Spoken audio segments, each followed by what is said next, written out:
1952 summer Olympics India versus यूगोस्लेविया, जहां India यूगोस्लेविया से 10-1 से हारने के बाद फेडरेशन पूरा ब्लेम रहीम साहब पे डाल रहे हैं क्योंकि रहीम साहब is the coach of Indian football.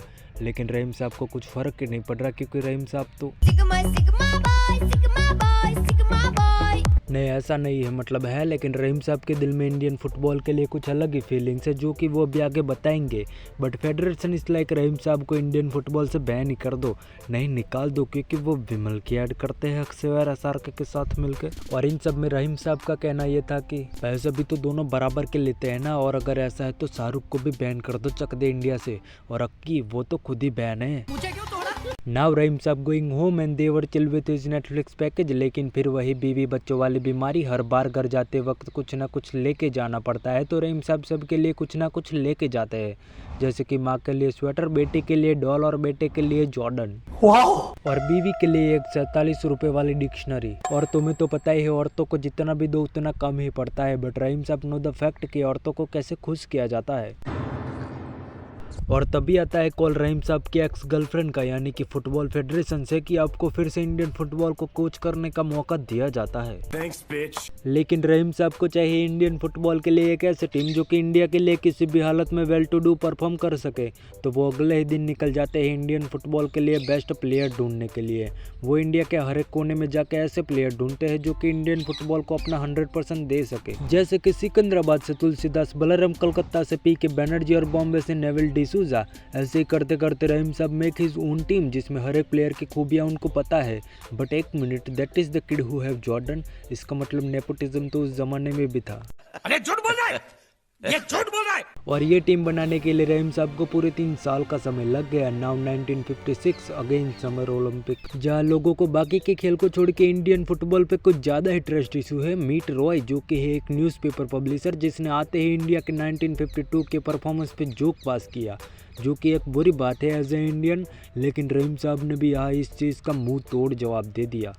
Elvis Presley के नाम से एक नया आर्टिस्ट आया रिसेंटली। लेकिन रहीम साहब को ये नहीं पता है कि this man can make and break government. लेकिन ये ऐसा करेगा नहीं क्योंकि ही लव्स फुटबॉल। इसका भी पहला प्यार रहीम साहब की तरह फुटबॉल ही है। तो यहाँ इसी वजह से होता है इन दोनों का यहाँ ईगो क्लैश। वो एक होता है ना male ego. India versus Australia, जहाँ इंडिया पहली बार फुटबॉल बूट्स पहन के खेलने वाला था, लोगों के अंदर एक आखिरी आस बची थी कि फुटबॉल के अंदर ऐसा भी कुछ बचा हुआ है जो इंडिया को आने वाले सालों में कुछ दे सकता है।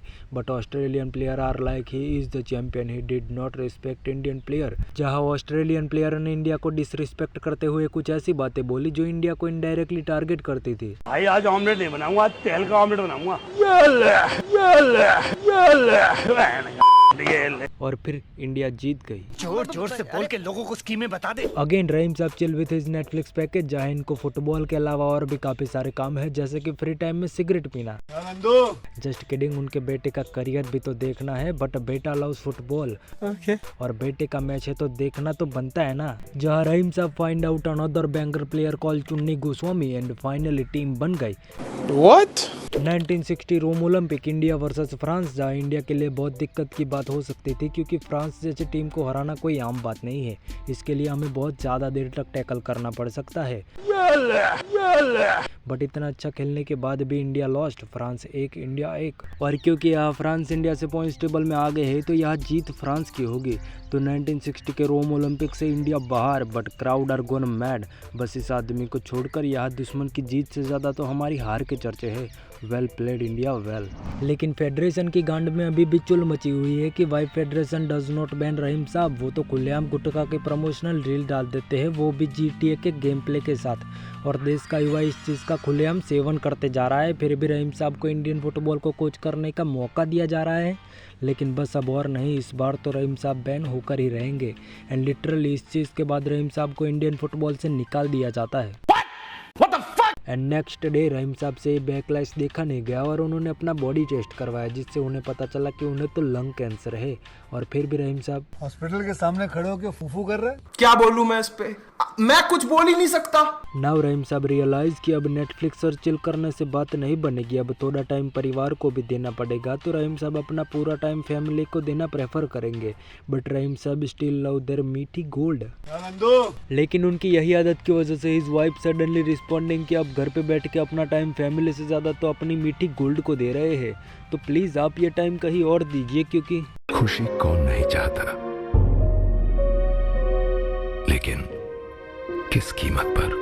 तू चुप रहे बाबा, तू चुप रहे। नाउ रहीम साहब वॉज एक्टिव कि अब तो फेडरेशन की नाक में दम करके ही रखना है उनको, फुटबॉल के गोल से नहीं लेकिन सिगरेट के धुएं से तो ज़रूर मार दूंगा।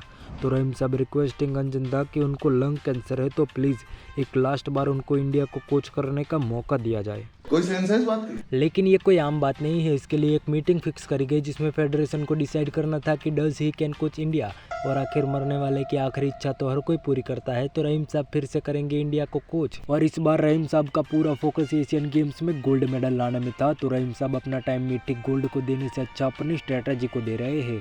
And bro he recreating his old team, जिसमें कुछ नए और कुछ पुराने प्लेयर्स भी है। लेकिन फेडरेशन के दिमाग में से गुटखा की अड़े निकल ही नहीं रही है, तो एंड टाइम पे इंडिया का टूर कैंसिल कर दिया।